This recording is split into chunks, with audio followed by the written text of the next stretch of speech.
ఆంధ్రప్రదేశ్ ముఖ్యమంత్రి నారా చంద్రబాబు నాయుడు నేడు నంద్యాల జిల్లాలో పర్యటించనున్నారు. బనగానపల్లి నియోజకవర్గంలో జరిగే మీ భూమి మీ హక్కు కార్యక్రమంలో ఆయన పాల్గొంటారు. డిజిటల్గా అప్డేట్ చేసినటువంటి పట్టాదారు పాస్బుక్లను రైతులకు పంపిణీ చేయనున్నారు. ఈ పర్యటనలో అనేక కీలక అంశాలపై దృష్టి సారించనున్నారు ముఖ్యమంత్రి.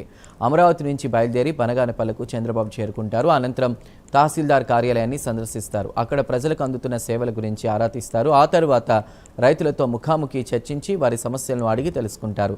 ప్రజావేదిక సభలో పాల్గొని ప్రజలను ఉద్దేశించి ప్రసంగిస్తారు సీఎం. ఆ తర్వాత తెలుగుదేశం పార్టీ శ్రేణులతో సమావేశమై దిశానిర్దేశం చేస్తారు.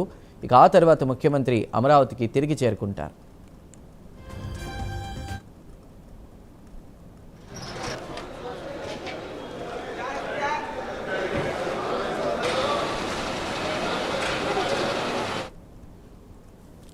ఇక మీ భూమి మీ హక్కు కార్యక్రమంలో భాగంగా నంద్యాల జిల్లాలో సీఎం చంద్రబాబు పర్యటనకు సంబంధించి పూర్తి వివరాలు మా ప్రతినిధి మస్తాన్ అందిస్తారు. మస్తాన్, నేడు ముఖ్యమంత్రి చంద్రబాబు నాయుడు మరి కాసేపట్లో అయితే అంతా బనానపల్లి చేరుకోనున్నారు. ఏదైతే అంతా మీ భూమి మీ హక్కు రాజముద్ర కలిగిన పాస్బుక్లను అయితే స్వయంగా చంద్రబాబు గారికి రైతులకు అందించనున్నారు. ఇదే సందర్భంగా రైతుల కష్టాలను అదేవిధంగా ఏమైనా సలహాలను తీసుకునే అవకాశం కూడా కనిపిస్తుంది. ఏదైతే కనుక రైతుల ఎరువులకు సంబంధించి అదేవిధంగా రైతుల పంటలకు సేంద్రియ ఎరువుల వాడకంపై కూడా చర్చించే అవకాశం ఉంది. అదేవిధంగా ఏదైతే నాయకులను కూడా ఇక్కడ మాట్లాడే అవకాశం ఉంది. ఇప్పుడు సుమారు 11:20 అయితే కనుక బనానపల్లికు సీఎం చంద్రబాబు గారు చేరుకొని ఉన్నారు. అదేవిధంగా ఏదైతే తహసీల్దార్ కార్యాలయం ఉందో తహసీల్దార్ కొత్త నూతన భవనాన్ని అయితే కనుక సందర్శించనున్నారు. అదేవిధంగా ప్రజాసేవలు అదేవిధంగా రైతుల సమస్యలపై కూడా చర్చించనున్నారు. 12 గంటలకు అయితే కనుక ప్రజావేదిక సభలో అయితే కనుక పాస్బుక్ పట్టాదారు పాస్బుక్లు రాజముద్ర కలిగిన